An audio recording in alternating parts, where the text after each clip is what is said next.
পরিবারে অন্যতম পুরুদা ব্যক্তিত্ব ছিলেন হযরত মাওলানা আতাহার আলী।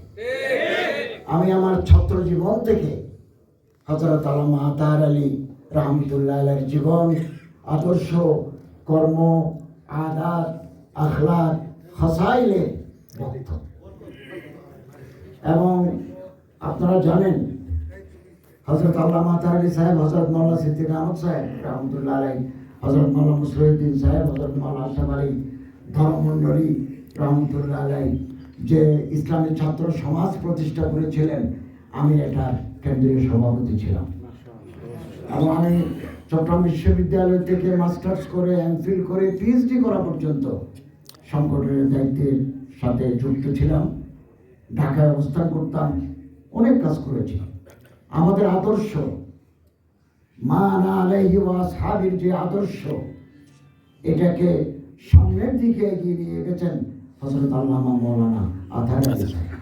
যুক্ত ফ্রন্টে ওনার ডাইনামিক লিডারশিপের কারণে নিজাম ইসলাম পার্টি প্রায় 33টার মতো, 36টার মতো ইস্ট পাকিস্তানে, তৎকালীন পূর্ব পাকিস্তানে পার্লামেন্টের মেম্বার নির্বাচিত হয়েছিলেন।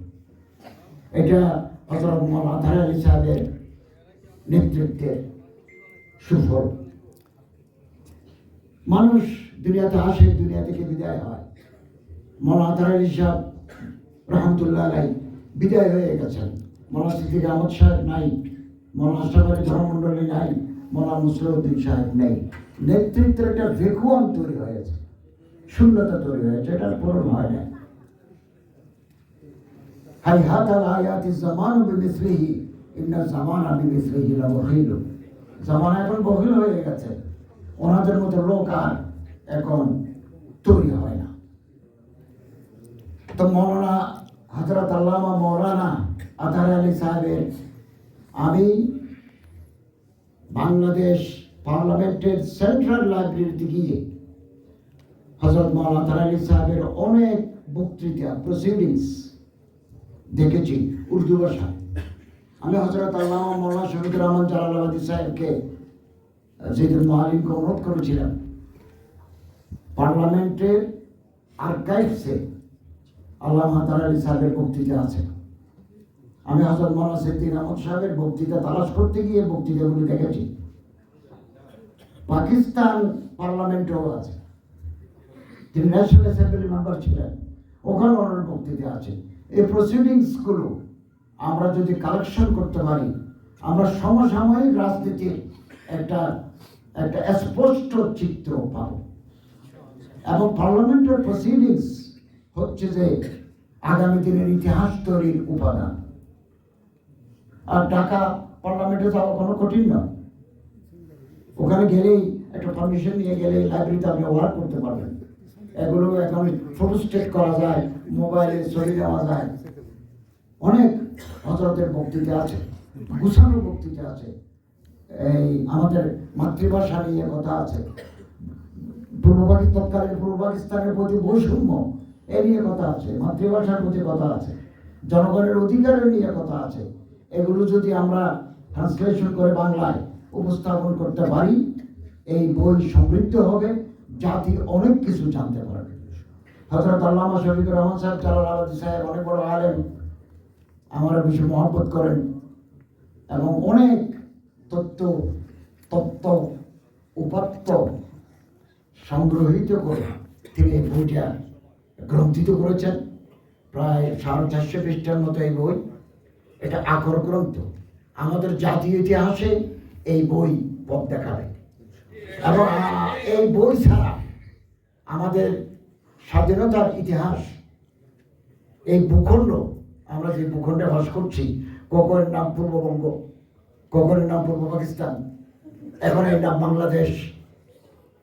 এই দেশে ইতিহাস, ঐতিহ্য, রাজনীতি, সংস্কৃতি একটা দীর্ঘ আলেখ্য এই বইয়ের ভিতরে সন্নিবেশিত আছে।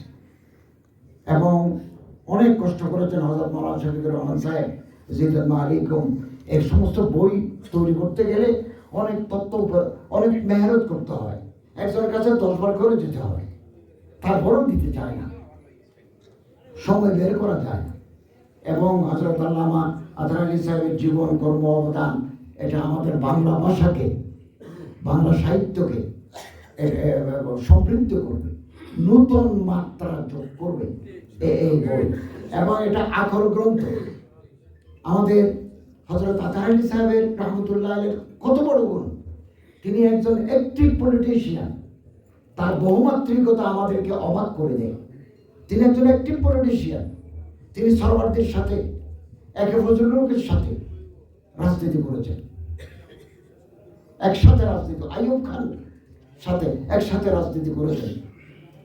সাথে সাথে তিনি মাদ্রাসারও মুতামিম ছিলেন, হাদিসেরও মুহাদ্দিস ছিলেন, মসজিদের ইমাম ছিলেন, রাজনৈতিক ময়দানে অনেক বড় নেতা ছিলেন। এখনো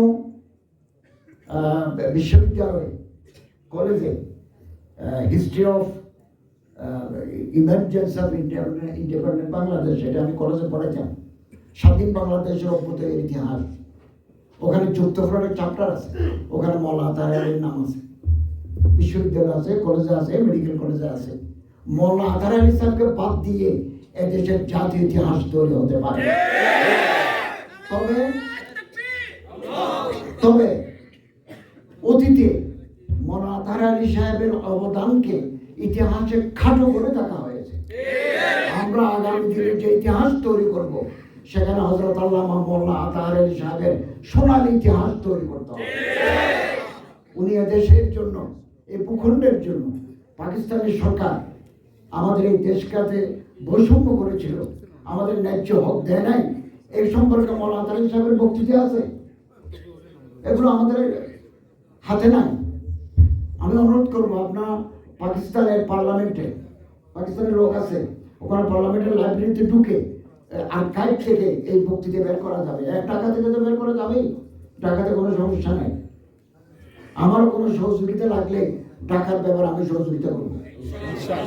আর পাকিস্তানেরও যদি লাগে, তাহলে আমাদের এমবাসি আছে, আমাদের হাই কমিশন আছে। পাকিস্তানের হাই কমিশনার আমার অফিসে আসছিলেন, তো আমি ওনার মাধ্যমে ইসলামাবাদে যে রাওয়ালপিন্ডিতে ইসলামাবাদে যে পার্লামেন্ট আছে, ওখানে যোগাযোগ করে দেবো, কেননা আপনাদের একটু নকল হরকত করতে হবে। এবং এই সমস্ত বইগুলো, এই সমস্ত কিতাবগুলো আমাদের পথ দেখায়, আমাদের জীবনকে আলোকিত করে দেয়। এবং যত বেশি হযরত মৌলানা আজহার আলী সাহেবের মতো ধ্যান ধারণার মানুষ তৈরি হবে, তত বেশি আমরা এই দেশে একটা কল্যাণ রাষ্ট্র, বৈষম্যহীন রাষ্ট্র, একটা সোনালী সমাজ তৈরি করতে পারবো আগামীতে ইনশাআল্লাহ। আমরা দোয়া করি হযরত আল্লামা আজহার আলী সাহেব রহমতুল্লাহ আলাইহি আল্লাহ তাআলা জান্নাতুল ফেরদাউসের আলা মুকাম। একটা কথা বলে শেষ করি। আমি এয়ারপোর্টে যাবো, এয়ারপোর্ট থেকে আমার বাইরে সফর আছে। আমি যখন মাদ্রাসার ছাত্র, সনটা আমার মনে নাই, পাকিস্তান পরে, আগে এই সময় পাকিস্তানের পরে, বাংলাদেশ স্বাধীন হওয়ার পরে আমরা খবর পেলাম যে হযরত ইন্তেকাল করছেন ৭৬ সালে। আমি একটা চিঠি লিখেছিলাম যে হযরত আপনি অসুস্থ, এই না, উনি মারা গেছেন খবর পাইছি। পরে খবর পেলাম যে উনি জিন্দা আছেন। খবরটা ছিল তখন তার ফেসবুক আর হয়নি, ইনফরমেশন পেতে তো কষ্ট হতো। পরে যখন দেখেছি উনি বাঁচে গেছেন, তো চিঠি লিখেছি যে আমরা তো আপনার ইন্তেকালের খবর পেয়ে দোয়া করেছি আপনার জন্য। পরে জানলাম যে আপনি জীবিত আছেন, তো আপনার সালাম দিচ্ছি, দোয়া চাচ্ছি। তিনি আমার কাছে চিঠি উত্তর দিয়েছিলেন এবং বললেন যে আমার এই মৃত্যুর খবর পেয়ে, আসল মৃত্যু তো নয়, একটা ভুল খবর পেয়ে আপনি যেভাবে দোয়া করেছেন, সত্যিকার অর্থে যেদিন আমি মারা যাব সেদিন আপনার দোয়া চাই।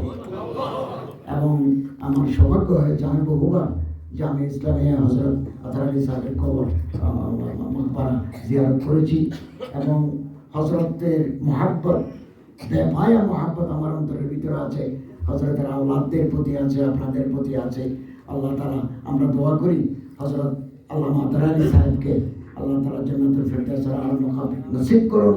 ওনার যে নকশ কদম মতে চলার তৌফিক আল্লাহ তাআলা আমাদের দান করুন। ওয়া আখিরু দাওয়ানা আলহামদুলিল্লাহ। আমাদের মধ্যে তিনজনের নাম থাকলে ওনার নাম থাকবে না কেন? নিশ্চয়, এইটাও আমরা ইনশাআল্লাহ পুস্তক পুনরায় লেখা হচ্ছে, ইতিহাস লেখা হচ্ছে। লেখা আমার হচ্ছে। দাবি হইল আমি যদি 10 বছর মেহনত করি এতটুকু আপনাদের খিদমতে পেশ করতে জি পারি, জি নিশ্চয় আপনি কেন এই অবদান রাখবেন? না নিশ্চয় নিশ্চয় আমরা রাখবো।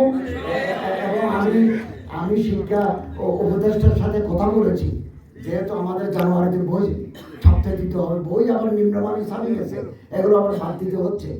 এবারে যদি নাম যুক্ত থাকে তো ভালো, না থাকলে শিক্ষা উপদেষ্টার সাথে আমার কথা হয়েছে, পরবর্তী পর্যায়ে যে আবার সিলেবাস তৈরি হবে ওখানে 4 নেতার ভিতরে আতার আলী সাহেবের নাম থাকবে। কেমন আপনাদের দোয়া চাই।